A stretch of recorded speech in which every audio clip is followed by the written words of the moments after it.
Number 28 story of shoemaker and the elves. ये shoemaker है, ये इनकी वाइफ है, ठीक है, इसकी वाइफ है। ये बहुत ही गरीब होता है, ठीक है। मैं स्टोरी आपको उर्दू में ही बता देती हूँ कि आपको इजी हो जाएगा और ज़रा फास्ट जल्दी सुना भी दूँगी।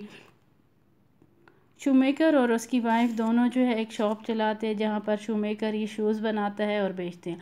लेकिन शूमेकर के पास पैसे ही नहीं होते कि वो नए शूज़ बना सके, तो उसके पास सिर्फ थोड़ा सा ही थ्रेड, लेदर का एक पीस इतना होता है कि वन पेयर ऑफ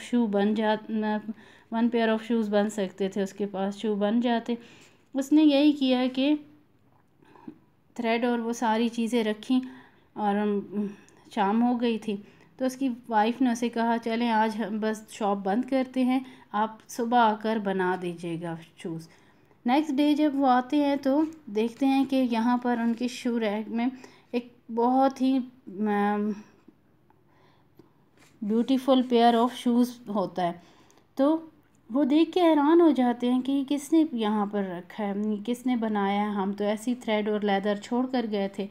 तो उसी टाइम में एक लेडी आती हैं, वो ये 3 गोल्ड कॉइन्स देकर शू बाय कर लेती हैं।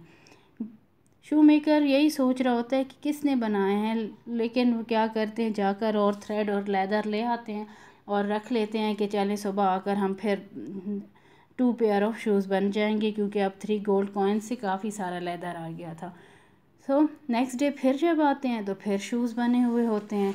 इसी तरह वो परेशान हो जाते हैं कि रोज़ कौन हमारे लिए शूज़, फिर उनके शूज़ बिक जाते हैं और 3 कॉइन्स ईच होते हैं, तो ईच मीन के 3 + 3 6 गोल्ड कॉइन्स उनके पास आ जाते हैं। उससे जाके वो मोर लेदर थ्रेड लेकर आते हैं, फिर दोबारा से वो रख के जाते हैं और फिर इस टाइम पे ये क्या करते हैं, ये इसी चीज़ पे सोच रहे होते हैं कि अब हमें कैसे पता लगाया जाए कि कौन हमारी हेल्प कर रहा है।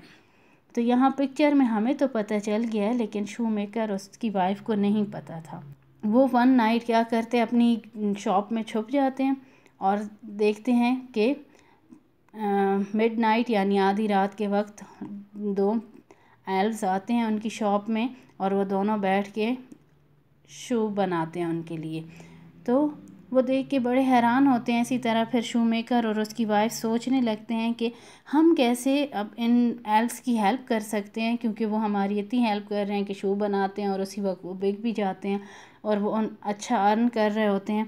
तो वो देखते हैं कि इनके कपड़े हैं फटे हुए, तो इस चीज़ पे वो फिर थिंकिंग करते हैं कि इनकी हेल्प कैसे की जाए। Okay, now read the story. Once upon a time there was an old shopkeeper. He was a poor man who had a small shop. One day he said to his wife, "Oh dear, I have only a little leather and a little thread, and I can only make 1 pair of shoes.